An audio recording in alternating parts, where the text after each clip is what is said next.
शहर की एक भीड़ भाड़ वाली सड़क पर लाल बत्ती के पास कुछ बच्चे गाड़ियों के शीशे पोंछकर पैसे मांग रहे थे।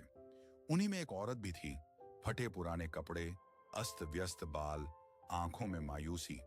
लोग उसे देखकर खिड़की बंद कर लेते थे। वो औरत कोई और नहीं बल्कि रीना थी, जो कभी इज्जतदार घर की बहू थी। अतीत की झलक। कुछ साल पहले रीना की शादी अरविंद से हुई थी। अरविंद एक प्राइवेट कंपनी में काम करता था। शुरू में सब ठीक था, लेकिन धीरे धीरे अरविंद का स्वभाव बदलने लगा। छोटी छोटी बातों पर झगड़ा, रीना पर शक और आखिरकार तलाक तक बात पहुंच गई। तलाक के बाद अरविंद ने नई जिंदगी शुरू कर दी, लेकिन रीना के लिए दुनिया नर्क बन गई। मायके वालों ने भी उसे सहारा नहीं दिया, कोई काम देने को तैयार नहीं। रिश्तेदारों ने दरवाजे बंद कर लिए। मजबूर होकर रीना सड़क पर आ गई। उस दिन संयोग से अरविंद अपनी नई कार में ऑफिस जा रहा था। अचानक सिग्नल पर गाड़ी रुकी और उसकी नजर बाहर खड़ी भीख मांगती उस औरत पर पड़ी। अरविंद के हाथ कांप गए। वो उसकी पहली पत्नी रीना थी। वो सोच में पड़ गया, क्या ये वही रीना है जिसे मैंने कभी 7 वचन लिए थे? वही जिसे मैंने छोड़ दिया था? गाड़ी पीछे से हॉर्न बजाने लगी, लेकिन अरविंद का ध्यान कहीं और था। सिग्नल ग्रीन हुआ, गाड़ियां आगे बढ़ गईं, लेकिन अरविंद वहीं खड़ा रह गया। उसने गाड़ी साइड में लगाई और बाहर निकला। रीना! अरविंद की आवाज कांप रही थी। रीना ने सिर उठाया। उसे देखकर वो चौंकी, पर तुरंत नजर झुका ली। मुझे पहचान लिया? अब क्यों आए हो? जब जरूरत थी तब तो तुमने हाथ छुड़ा लिया था। अरविंद की आंखें भर आईं। रीना, ये हाल कैसे?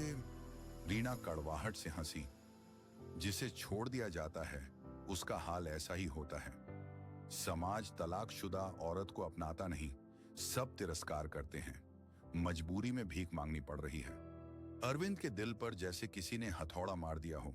उसने कहा, मेरी गलती थी, मैंने तुम्हें समझा नहीं, लेकिन मैं सुधारना चाहता हूं। मेरे साथ चलो।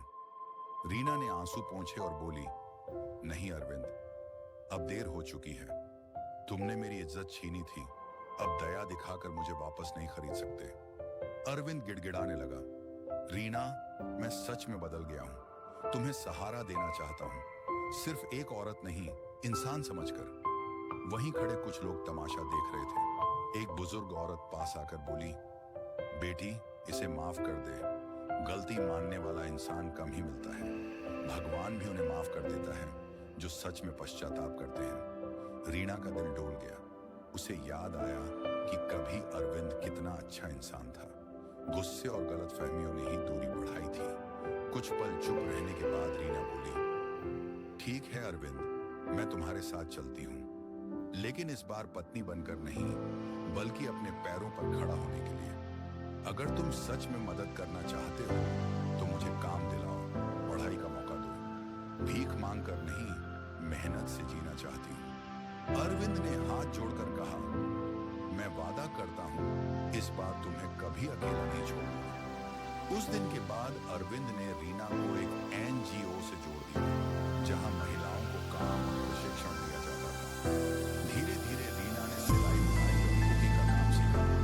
कुछ महीनों बाद वही रीना जो चौराहे पर भीख मांगती थी, अब सेल्फ हेल्प ग्रुप की लीडर बन चुकी थी और औरतों को आत्मनिर्भर बना रही थी। लोग कहते थे, इज्जत कभी भी भीख मांगकर नहीं मिलती, लेकिन मेहनत और आत्मविश्वास से जरूर मिलती है। मैसेज, तलाक के बाद औरत या आदमी की जिंदगी खत्म नहीं होती। समाज को उन्हें तिरस्कार नहीं, सहारा देना चाहिए।